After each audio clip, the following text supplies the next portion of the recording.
Hello friends, Prithviraj Shetty అలాగే విష్ణుప్రియ అంటూ తెలియని వాళ్ళు ఎవరు ఉండరు. బిగ్ బాస్కి ముందు పృథ్వీరాజ్ శెట్టి కొంతమందికే తెలుసు, కానీ బిగ్ బాస్ తర్వాత మాత్రం పృథ్వీరాజ్ శెట్టి ఇంకా విష్ణుప్రియ మాత్రం అందరికీ సుపరిచితమే. బిగ్ బాస్కి ముందు ఒకరితో ఒకరికి పరిచయం లేదు, కానీ బిగ్ బాస్కి వెళ్ళిన తర్వాత ఒకరితో ఒకరికి పరిచయం అయితే ఏర్పడింది.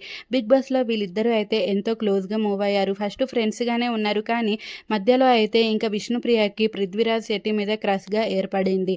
హౌస్లో ఉన్నప్పుడు పృథ్వీ కూడా గ్రీన్ సిగ్నల్ అయితే ఇవ్వడం జరిగింది. ఇంకా వాళ్ళ అమ్మ వచ్చి ఏంటి హైదరాబాద్ కావాలా లేకపోతే బెంగళూరు కావాలా అంటూ ఇండైరెక్ట్గా పృథ్వీతో అయితే మాట అయితే చెప్పడం జరిగింది. ఇంకా అప్పటి నుంచి కొంచెం డిస్టెన్స్ అయితే మెయింటైన్ చేశాడు, కానీ విష్ణుప్రియ మాత్రం పట్టు వదలని విక్రమార్కుడిలా పృథ్వీ చుట్టే తిరిగింది. ఎంతమంది చెప్పినా పృథ్వీని అయితే వదలలేదు.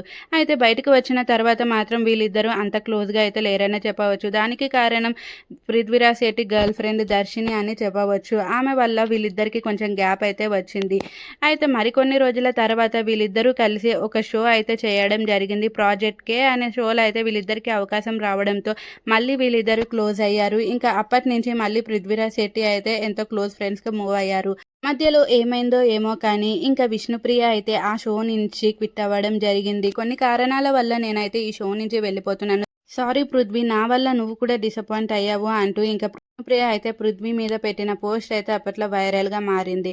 అయితే ఆ షో తర్వాత మళ్ళీ వీళ్ళిద్దరూ ఎక్కడ కనిపించలేదు. కానీ ఇటీవల విష్ణుప్రియ అయితే హిమాలయాస్ వెళ్ళిపోతున్నాను, అక్కడే కొన్ని రోజులు ఉంటానని తన ఇన్స్టాగ్రామ్లో ఒక స్టోరీ అయితే పెట్టడం జరిగింది. అయితే ఈరోజు పుట్టినరోజు జరుపుకుంటున్న పృథ్వీకి అయితే హ్యాపీ బర్త్డే విషెస్ చెప్తూ ఇంకా ఒక భారీ గిఫ్ట్ అయితే ఇచ్చిందంట. అలాగే దగ్గరుండి పృథ్వీ బర్త్డే సెలబ్రేషన్ చేసిందంటూ టాక్ అయితే వినిపిస్తుంది. విష్ణుప్రియ పెట్టిన స్టోరీ అయితే ఇప్పుడు నెట్టింట వైరల్గా మారిపోయింది. హ్యాపీ బర్త్డే మై బాయ్ అంటూ పెట్టింది. స్వీటెస్ట్ గుడ్ బాయ్ అలాగే లాట్స్ ఆఫ్ లవ్ అంటూ పెట్టడంతో ఇప్పుడు ఆ పోస్ట్ అయితే వైరల్ చేశారు.